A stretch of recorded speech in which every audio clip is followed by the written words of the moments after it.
Oui, effectivement. Wall Street ouvre donc légèrement dans le rouge. Le S&P 500 perd gentiment 0,1% en ce moment.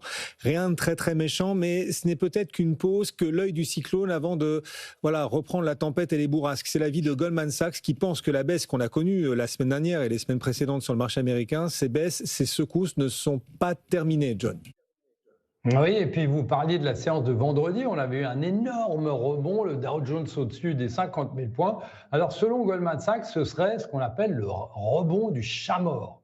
Pourquoi? Parce qu'on a plusieurs fonds automatiques, les fameux CTA, qui seraient en train de vendre. Ils ont commencé, mais ils n'ont pas fini. La deuxième des choses, c'est que apparemment, on n'aurait pas beaucoup de volume sur les marchés américains. Donc, dès qu'on a un peu de vente, eh bien, ça se voit beaucoup plus que dans un marché où les volumes sont plus importants. Ce qui est aussi assez intéressant de noter, c'est que aujourd'hui, on l'a vu, on aurait voulu avoir une confirmation du mouvement de vendredi dernier. Donc, au niveau technique, ce n'est pas extraordinaire. Alors, vous me direz, la séance n'est pas encore terminée.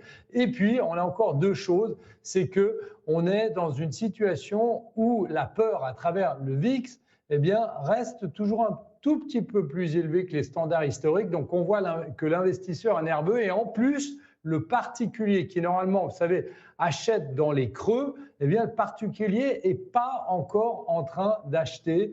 Donc, globalement, la baisse, toujours selon Goldman Sachs, ne serait pas finie et les ventes continueraient dans un marché qui est assez fragile, mais avec des guillemets, parce qu'on est quand même quasiment sur des sommets sur les trois indices américains. Mais intéressant toujours de voir ce que disent les grandes banques américaines. C'est sûr.